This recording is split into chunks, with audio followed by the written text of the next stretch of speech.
मांडिया इडली जोटा कि आपण घरे बनइबे आ पूरा एकदम सुपर सॉफ्ट रहइबो। आ सेतिपई किछिटा छोट छोट टिप्स आपन को फॉलो करबा को पड़िबो। वीडियो को लास्ट जाए देखिले आपण भलसे जानि परिबे।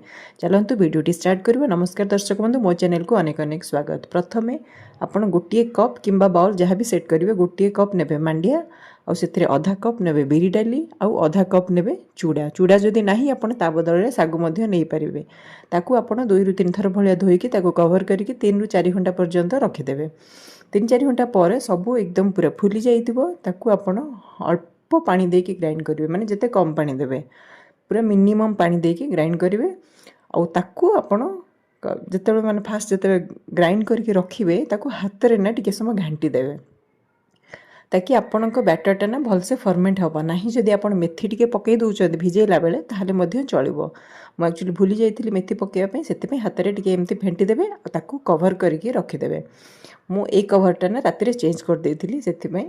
तो वर्तमान राति रे सकाळे देखिबे पूरा एमती फुली फुली जाइथिबो। जेहेतु पूरा पानिया टाइप रे मु करथिली सेते पई जणा पड़नी। एबे आपण स्वाद अनुसार लूण पकई देबे आ आकू आपण टिके देखंतु कंसिस्टेंसी आपणकर एतिकी ही रहइबो। आ जो इडली मोल्डटा नैथिबे सेतिरे आपण तेल किंबा घियो टिके ग्रीस करिकी से हिसाब रे आपण मोल्ड रे बैटर पकेबे आ ताकू इडली छंजरे बसेबे मिनिमम 15 रु 20 मिनिट। 15 रु 20 मिनिट पर आपण देखिबे पूरा एकदम जतिकी आपण थिबे तारा डबल हे जाइथिबो फुलिकी। एबे देखंतु 20 मिनिट पर मु आपण कवर खोलिकी देखौची आपणकर पूरा परफेक्ट इडली बनेछि। आकु आपण सांबर सहित खाई परिबे, चटनी सहित खाई परिबे, किंतु बेसी भल लागे आपण को बादाम चटनी सहित। आ एबे देखंतु मु आकु ठंडा हला पर ताकु पूरा डिमोल्ड करिवे। देखंतु पूरा पूरा तुला भलिया ही लागिबो। आपन जणा पड़िबोनी, खाइले मध्ये बहुत आपन को लाइट लाइट लागिबो आ बहुत ही हेल्दी।